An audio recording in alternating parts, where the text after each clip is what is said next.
गणपति बप्पा मंगल मूर्ति।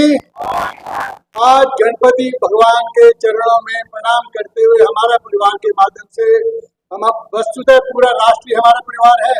हम ये मानकर चलते हैं कि जो गणपति जी का कार्यक्रम पूरे देश में 1893 में लोकमान्य गंगाधर तिलक, जिन्होंने देखा कि हमारे देश पर जो अंग्रेजों का शासन है वो हमें हिंदुस्तानी भाइयों को इकट्ठा होने के देने के लिए वो बिल्कुल भी तैयार नहीं रहते।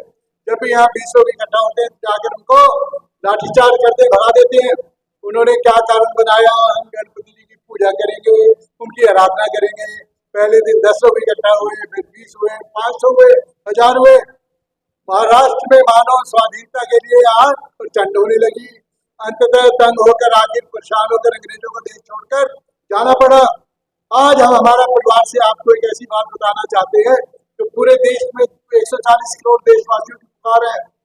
अभी हमने 2 दिन पहले देखा कि अमेरिका के राष्ट्रपति ट्रंप ने हिंदुस्तान पर 50% टैरिफ लगा दिया, जिससे कहते हैं कि हिंदुस्तान का कारोबार बड़ी तेजी से प्रभावित होगा।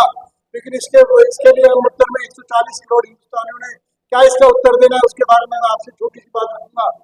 जापान, जिस पर अमेरिका ने परमाणु बम बरसाकर उनके 2 शहरों को तबाह कर दिया। 2 शहर ऐसे हो गए कि जहाँ पर बंजर दूर दूर तक कोई खेती तो क्या, वहां में प्राणी भी नहीं रह सकता जिंदा, इतनी हवा दूषित हो गई। लेकिन जापानियों ने आज खड़े होकर एक संकल्प लिया कि हम अपने देश का पुनर्निर्माण करेंगे।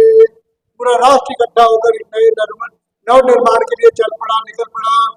और उन्होंने 20 साल बाद जब एक जापानी प्रधानमंत्री एक कार्यक्रम में थे संयुक्त राष्ट्र में, तो एक पत्रकार ने पूछा कि आपने अमेरिका से क्या बदला लिया। जापानी प्रधानमंत्री ने मुस्कुराकर कहा कि हमने क्या बदला लिया है, आप देख सकते हो। अमेरिका का राष्ट्रपति, अमेरिका के सभी एमपी, अमेरिका के सभी इंजीनियर जापान की टेक्नोलॉजी सोनी हो या दूसरी उसको यूज करते हैं। हमने उनको मजबूर कर दिया कि अमेरिका की टेक्नोलॉजी जापान से बहुत हल्की है। वहाँ के नागरिकों ने ठाना कि हम कुछ करके दिखाएंगे। एक छोटी सी बड़ी प्रेरणादायक बात आती है, हम उससे बहुत बड़ी प्रेरणा ले सकते हैं। एक आम की किस्माती अल्फांसो नाम से, जो विश्व में सबसे सुंदर मीठा विटामिन से युक्त आम होता है, अमेरिका का एक पूरा समुद्री जहाज भरकर जापान के इस जगह पर आया। इसमें हजारों पेटी आम की थी। तो जापान के लोगों को आम बहुत पसंद है। जब उनको पता लगा कि अमेरिका की तरफ से ये आम आया है व्यापार के लिए, बिकने के लिए, वाणिज्य के लिए, वहाँ किसी सरकार ने कोई अनाउंसमेंट नहीं की कि अमेरिका का विरोध करो। केवल माउथ टू माउथ बात कही, एक दूसरे को बात कही, और ये अमेरिका का आम आया है, इसको हम यूज करेंगे, इसका हम बहिष्कार करेंगे। प्रत्येक जापानी ने केवल माउथ पब्लिसिटी एक दूसरे का, अमेरिका का आम आया है, इसका हम उपयोग, इसको नहीं खरीदेंगे। जब उस आम की कीमत उस समय कहते 100 रुपए का एक आम था, जब वो आम बाजार में बिकता था। जब उन्होंने देखा कि कोई खरीदार नहीं मिला, उन्होंने कहा 50 रुपए का एक ले लें, 10 रुपए का एक ले लें। अंत में जब आम बिल्कुल गलने को हो गए तो उन्होंने कहा आप फ्री में ले सकते हैं। लेकिन किसी भी देशभक्त जापानी ने उस आम को फ्री में भी नहीं लिया। अंततः अमेरिका को हार मानकर जापान में अपनी किसी भी मैन्युफैक्चरिंग को भेजना बंद करना पड़ा। अमेरिका को भूखी खानी पड़ी। इससे देशभक्त जापानियों से। अब मैं आपसे बात करता हूँ इसराइल की 96 लाख की जनसंख्या वाला छोटा सा देश। कल ही आपने देखा होगा, हुती है उनके पास एक देश है जिसके प्रधानमंत्री और रक्षा मंत्री बैठकर टीवी पर बयान दे रहे हैं। ऊपर से इसराइल के विमानों ने हमला बोला और वो सभी 10-12 है देश के महत्वपूर्ण लोग वही मारे गए, अपने घर के अंदर, अपने जो है पूरा एक सुरक्षा घेरे में थे, वहां मारे गए। इसराइल के लोगों में देशभक्ति की भावना क्यों है? आपने देखा हमास ने इसराइल पर हमला किया, क्या परिणाम हुआ? पूरे विश्व में इसराइली किसी भी देश में रहते थे, तुरंत प्रभाव से अपने सभी कारोबारों को, सभी व्यापारों को, सभी नौकरियों को समेटकर अपने देश इसराइल लौट गए।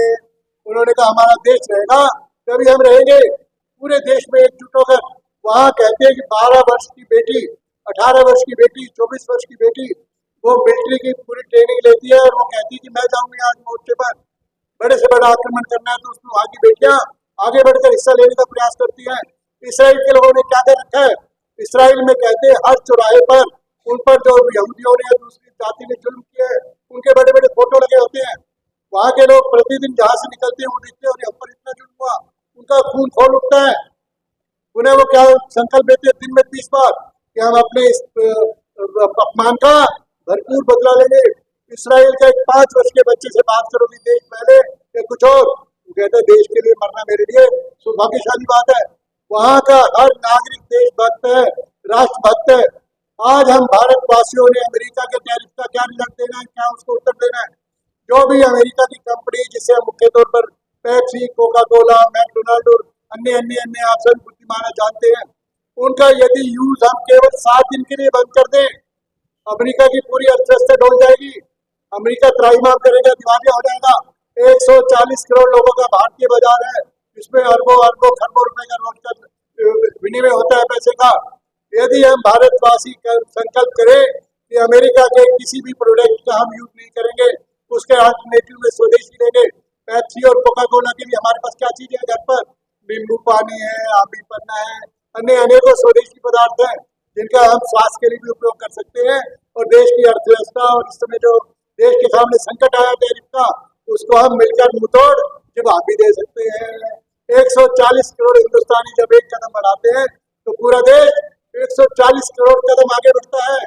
पूरे देश की औकात पूरी दुनिया में सुनाई देती है। साथियों, हम सभी मिलकर आज प्रण करें कि हम अपने देश पर जो हम उसने एक प्रहार किया है हमारे ऊपर, हम मिलकर उसका जवाब देंगे। किसी भी अमेरिकी प्रोडक्ट का यूज नहीं करेंगे। मिलकर बड़े उत्साह पूर्वक बोलेंगे, भारत माता की वंदे वंदे।